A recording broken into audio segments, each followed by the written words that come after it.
Olá pessoal, esse é o segundo vídeo proposto pela disciplina Genética Quantitativa do Departamento de Genética, do curso de pós-graduação em Genética e Melhoramento de Plantas da Escola Superior de Agricultura Luiz de Queiroz, da Universidade de São Paulo, a Exalc-USP. Bom, o nosso grupo de trabalho é composto por mim, Wellington Araújo, Gabriel Gesteira e Getúlio Caixeta Ferreira. Bom pessoal, no primeiro vídeo a gente estudou melhor, o modelo de Fischer do artigo de 1918, nos qual a gente falou bem sobre o particionamento da variância genética em três componentes, seja a parte aditiva, a parte de dominância e a parte epistática, mas naquele vídeo a gente já não levou tanto, não foi tão a fundo sobre a epistasia. Por isso, a gente vai discutir mais um artigo hoje, que é esse artigo que está aí na tela de vocês, que ele é de Carl e Zeng, do ano de 2002, que é intitulado de Modelando a Epistasia de Caracteres Quantitativos pelo modelo de Cochran. Bom, pessoal, em caso de dúvidas, antes que a gente comece, se tiver alguma dúvida sobre os conceitos iniciais, a gente sugere que vocês assistam o nosso primeiro vídeo, que vai estar aqui no link embaixo, sobre os componentes de variância genética para um loco, para que a gente consiga caminhar tudo junto. Tudo bem? Bom, pessoal, aqui esse artigo, ele além de mostrar uma grande revisão, ele trata de pontos novos. Ele mostra que Cochran particionou a variância epistática em componentes utilizando contrastes ortogonais. Outros autores também modelaram a variância epistática, e aqui para nossos fins didáticos, que são os mesmos meios que os autores usam, outros autores também modularam a variância epistática, e para fins didáticos a gente vai utilizar a classificação dos modelos genéticos proposta por Van de Ville, em 1959. Essa classificação divide os modelos genéticos em três categorias. O primeiro é denominado de F infinito Metric Model. O nome F infinito deste modelo é devido à origem da população que esse foi derivado. A população é resultado de T autofecundações de uma população F2, sendo T tendendo a zero. O segundo modelo, que é o modelo usado por Carl e Zeng aqui, é o modelo F2 Metric Model, ou modelo de Cochran. Esse modelo ele é ortogonal, e em relação às frequências genotípicas de uma população F2 qualquer que esteja em equilíbrio de ligação. E o terceiro modelo, ele é chamado de Mixed Metric Model.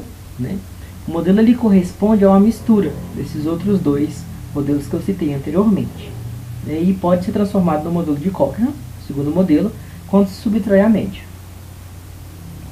Bom, a gente vai seguir o pensamento de Carl e Zeng, onde a gente vai entender como modelar a epistasia quando os locos estão em equilíbrio e desequilíbrio de ligação. E para isso os autores usavam o modelo de Cochran e nos mostram as principais diferenças no porquê usar esse modelo e por que ele é tão vantajoso. Bom, mas para entender o modelo de Cochran, a gente precisa fazer algumas bases, solidificar as nossas bases de conhecimento, para que a gente não tenha prejuízos no entendimento do modelo. E o principal tópico de revisão que a gente vai fazer aqui também, é sobre polinômios ortogonais. Como a gente falou, Cochran no paper de 54, ele usou 8 contrastes ortogonais para particionar a variância genética. Então, como modelo didático, a gente sugere a leitura do artigo de Narula, de 1979, que ele vai estar aqui também na descrição do vídeo. E esse vai ser o nosso exemplo didático para que a gente entenda essa transformação por polinômios ortogonais e não reste dúvidas sobre o modelo que a gente vai estudar. Bom, pessoal, o nosso exemplo didático, ele vai partir do trabalho de Narula, de 1979, que vai estar aqui também na descrição do vídeo, para vocês lerem, caso tiverem mais dúvidas. E nesse trabalho, Narula mostra, né, por meio de um exemplo bem simples e bem cotidiano na vida agrícola, onde foram utilizados 10 tratores com idades diferentes, ou seja, o tempo de uso distinto desses tratores. E ele buscou estudar, né, por meio de uma regressão polinomial, se existe alguma relação do tempo de uso desses tratores com o custo de manutenção. Como a gente pode ver nessa tabela, a gente tem na primeira coluna, né, sendo essa primeira coluna representadas as idades dos tratores, né, 0, 1, 2 e 4. E na segunda coluna a gente tem o número de repetições. Né, nesse caso, a gente tem aqui 3 tratores com 0 ano, 3 tratores com 1 ano, 2 tratores com 2 anos e 2 tratores com 4 anos. Totalizando aqui 10 tratores.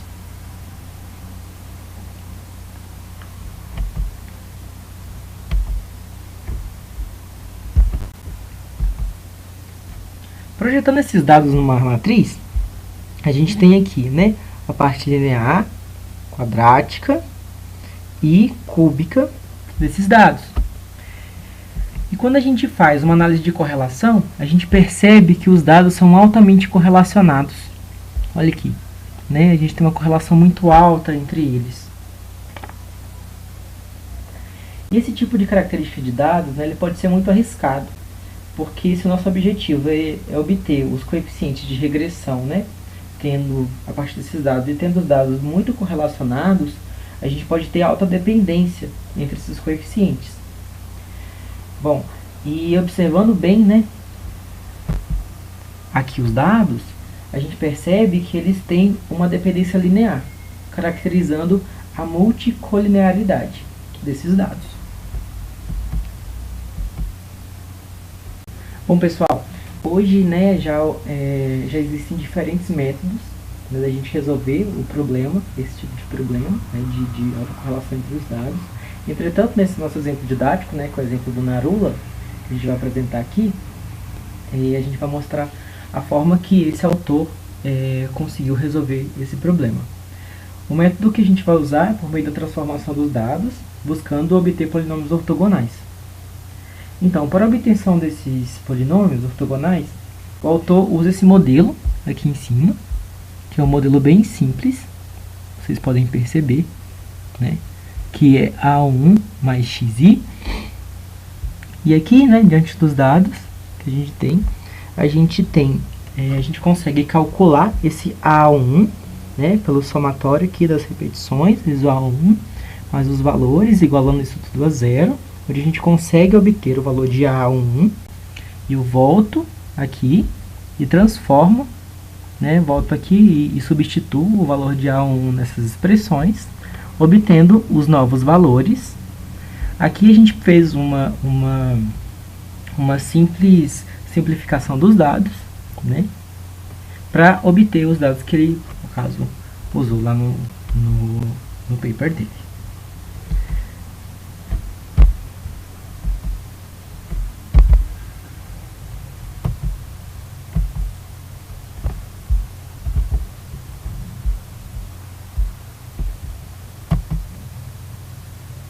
Bom, pessoal, aqui a gente já tem, né, os dados obtidos por meio do polinômio ortogonal, e mais uma vez a gente vai ter a parte linear, a parte quadrática e a parte cúbica do modelo. Aqui a gente faz, né, uma análise de correlação e percebe que aquela alta correlação que a gente tinha anteriormente, ela foi sanada. Esse problema de multicolinearidade foi o que resolvido. Então a gente tem aqui os dados e agora sim a gente consegue estimar esses parâmetros. E assim, né, evitando o problema da multicolinearidade, os parâmetros estimados eles não têm influência um sobre o outro, que é uma coisa muito importante, né, para que a gente tenha certeza do que a gente está fazendo. Do ponto de vista genético, né, como a gente vai ver no modelo de Cochrane daqui alguns slides, isso é de alta importância, né, porque a gente pode estimar os parâmetros genéticos de forma limpa, ou seja, sem influência de um outro parâmetro, e essa é uma grande sacada do modelo de Cochrane, né, que agora a gente vai conhecer ele melhor. Bom, pessoal, falando um pouquinho mais, né, agora a gente vai conhecer melhor esse modelo, o modelo de Cochran. Ele parte desse paper, né, de 1954, onde Cochran ele propõe o particionamento da variância genética, principalmente os componentes epistático, né, onde ele é subdividido. No início do vídeo, né, a gente falou da parte do particionamento da variância genética feita por Fischer, em aditiva de dominância epistática. E aqui nesse novo modelo a gente vai estudar mais de um loco, né? E para isso a gente tem que levar em consideração todas as interações possíveis entre esses locos. Bom, para esse estudo a gente vai considerar dois locos, sendo o loco A e o loco B, locos autossomais, não ligados, tudo bem? Pelo menos até nesse início. E aqui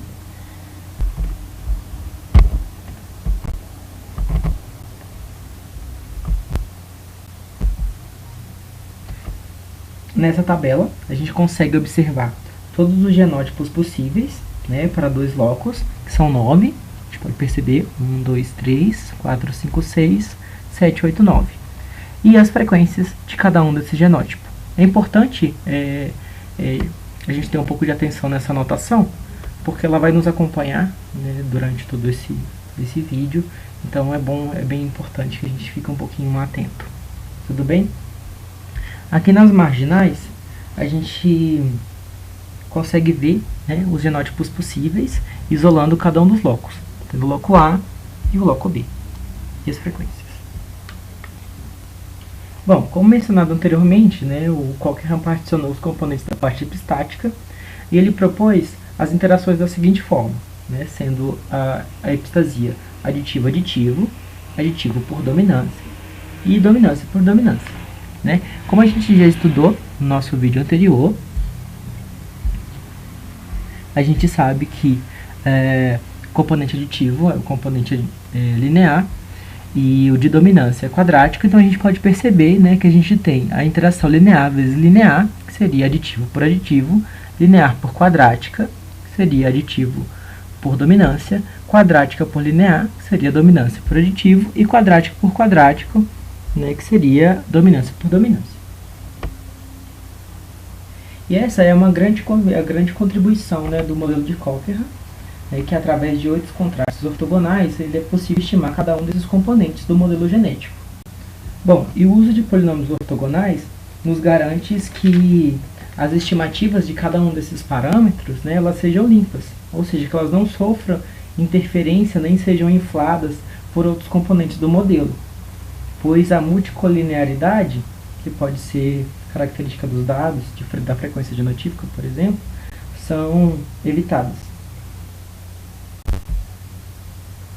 Bom, assim como foi feito com os dados dos tratores, né, os dados de frequência, eles também passaram por uma transformação utilizando os polinômios ortogonais, né, aqui a gente tem a frequência, e eu vou chamar a atenção de vocês por uma nova anotação também que é bem importante, que está aqui, ó, W1 e W2, que são os contrastes formados, né, sendo aqui a gente está estudando o loco A, então W1 é o primeiro contraste, o contraste aditivo para o loco A, e o W2 o contraste da parte dominância, ou seja, o contraste da parte quadrática para esse loco.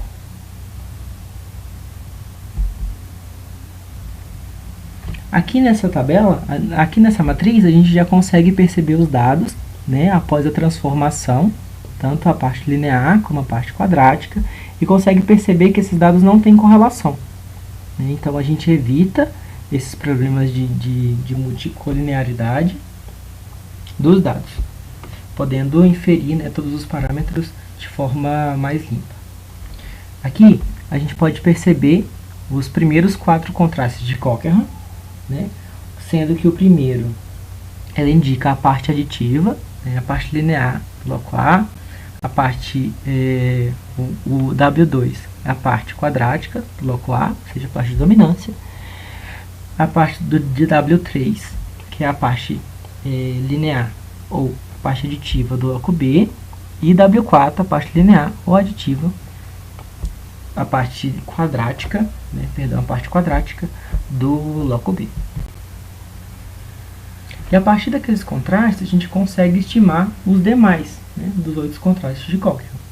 Que a gente tem as interações linear por linear, ou seja, a parte da epistasia aditivo-aditivo, multiplicando o contraste W1 vezes W3, W1 vezes W4, a gente consegue estudar a parte da epistasia aditiva por dominância, sendo a parte linear vezes a parte quadrática, W2 vezes W3, a gente tem a parte quadrática vezes a parte linear, ou seja, a epistasia dominante por aditivo, quadrática por linear, sendo a parte de dominância por aditivo, e a parte quadrática por quadrática, sendo a parte de dominância, epistasia de dominância por dominância.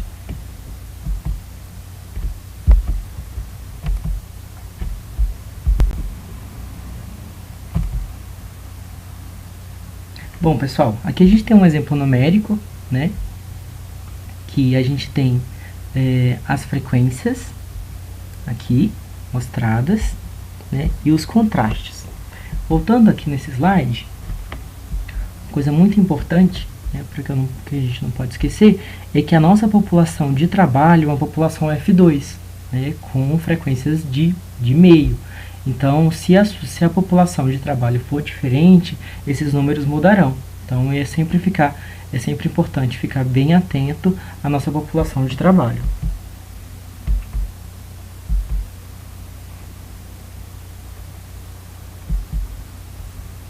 Bom, aqui na tabela a gente consegue perceber, né, os contrastes, todos, a princípio, todos os genótipos, depois todas as frequências de cada um desses genótipos e todos os contrastes construídos, né, onde a gente pode perceber que, como a gente viu lá, no contraste W1 vezes W3, que dava origem ao contraste W5, a gente tem um multiplicado pelo outro, a gente tem esse valor. Isso é importante, isso é possível porque os locos eles não estão ligados, tá, pessoal? Então é importante a gente ter um pouquinho de cuidado nessa hora também. Que foi uma das nossas características que a gente citou lá no início. Bom, aqui nessa matriz, né, são listados os dados, né, da parte linear do bloco A, quadrática do bloco A, linear do bloco B, quadrática do bloco B. Expandindo essa matriz, a gente tem todas, né, aqui para o bloco A, bloco linear do bloco A, quadrática do bloco B, linear do bloco B, quadrática do bloco B. E aqui dos contrastes, a partir desse, né, a gente tem todas as multiplicações de W1 por W3 e tudo mais. Então aqui a gente segue e tem a estimativa de todos os contrastes. Tudo bem? Bom, a partir, né, tendo essa matriz, a gente consegue agora estimar cada componente desse modelo genético através, né, dessa função aqui, né, da inversa da matriz, né, utilizando mínimos quadrados. Bom, e assim a gente consegue estabelecer, né, através do modelo genético, usando esse modelinho aqui, a inversa da matriz, e utilizando mínimos quadrados. Bom, pessoal, então, conforme mencionado anteriormente, o modelo de Cochrane apresenta diversas vantagens e a gente pode destacar como a principal delas a ortogonalidade, o que produz a independência entre os efeitos genéticos. Então, na tabela 2, a gente pode observar que nós temos 9 possíveis soluções para os parâmetros genéticos, desde a média, passando pelos efeitos aditivos para ambos os locos, os efeitos de dominância e os efeitos epistáticos entre eles. Conforme pode ser observado também na equação 12, a variância genética pode ser particionada entre todos os efeitos mencionados anteriormente, sem a ocorrência de covariância entre eles. Nesse ponto, é válido destacar que essa partição considera uma população F2 sem considerar desequilíbrio de ligação, ou seja, a ocorrência de ligação entre os marcadores genéticos, entre os genes.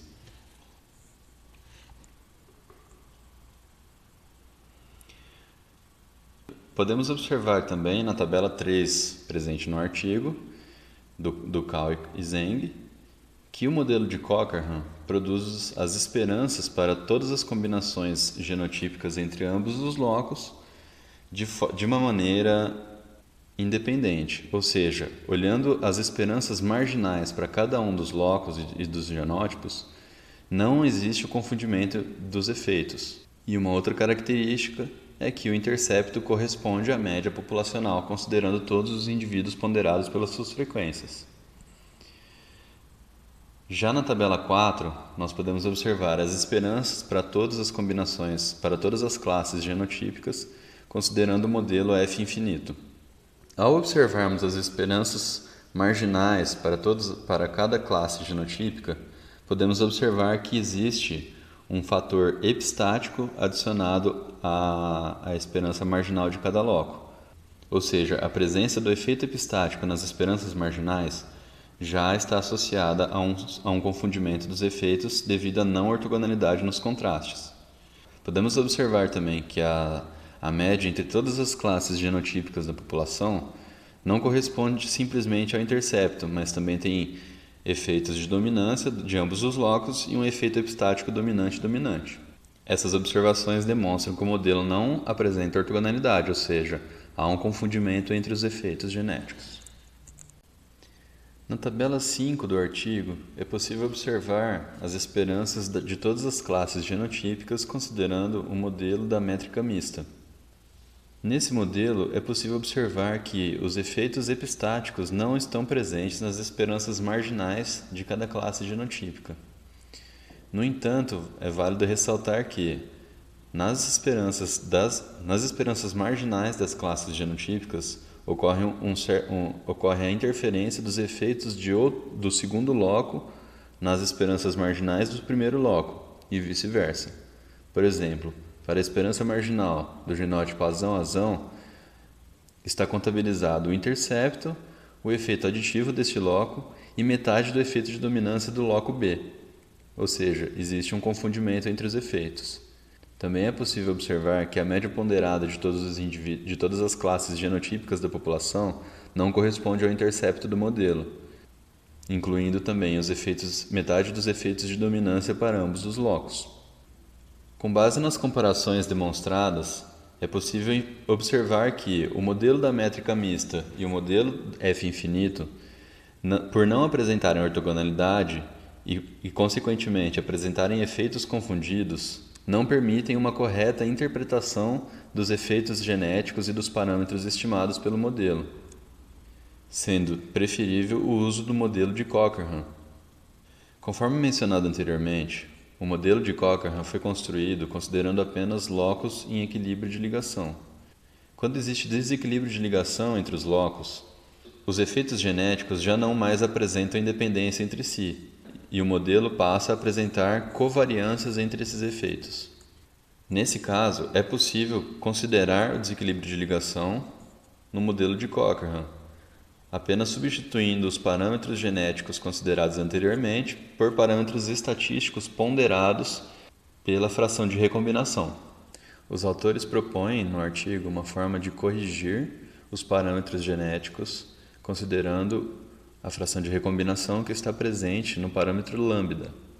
Neste caso, os parâmetros genéticos são ponderados por novas frequências genotípicas, que são calculadas em função da frequência de recombinação entre os locos, tornando os contrastes entre os efeitos novamente ortogonais.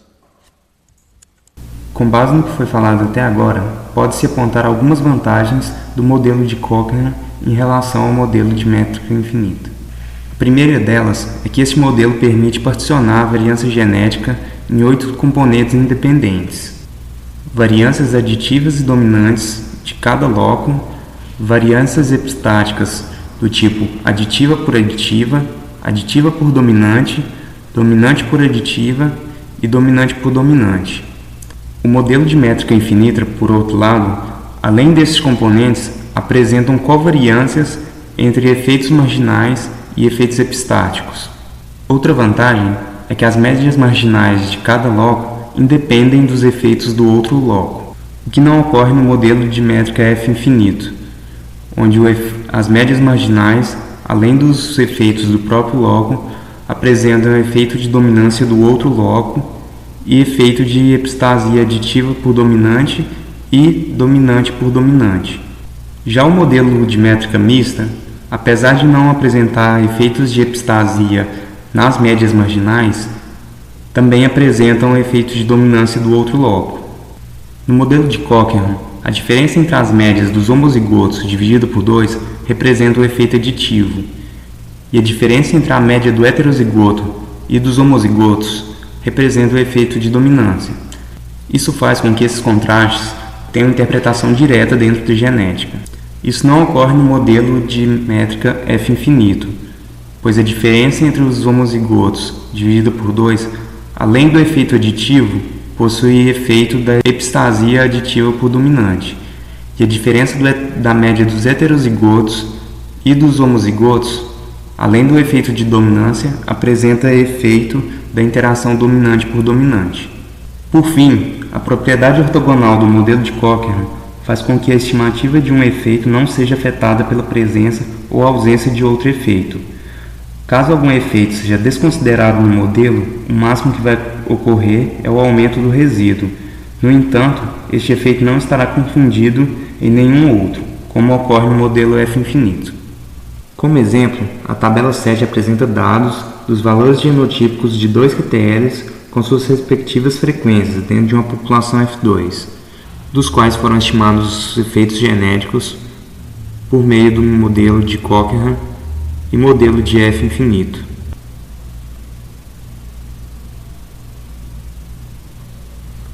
Os resultados mostraram como efeitos significativos apenas os aditivos de cada loco e o de interação aditiva por dominante. Estes gráficos representam os efeitos de epistasias do tipo aditiva por aditiva, aditiva por dominante, dominante por aditiva e dominante por dominante. E é fácil notar o efeito da epistasia do tipo aditiva por dominante.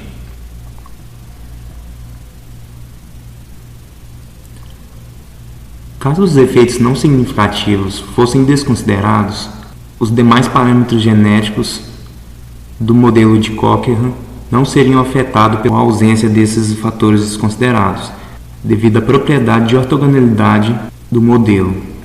Isso não ocorre, no entanto, no modelo F infinito, como já foi comentado. E caso esses efeitos sejam desconsiderados, os parâmetros restantes seriam afetados pela ausência desses efeitos. A estimativa do efeito aditivo do loco 2, por exemplo, mudou de 17,59 no modelo completo para 19,12 no modelo reduzido, pois há um confundimento de metade da epistasia do tipo dominante por aditiva, que corresponde a 3,75. Então é isso. Com este exemplo nós finalizamos então o vídeo sobre o uso do modelo de Cochrane para estimar parâmetros genéticos e até a próxima.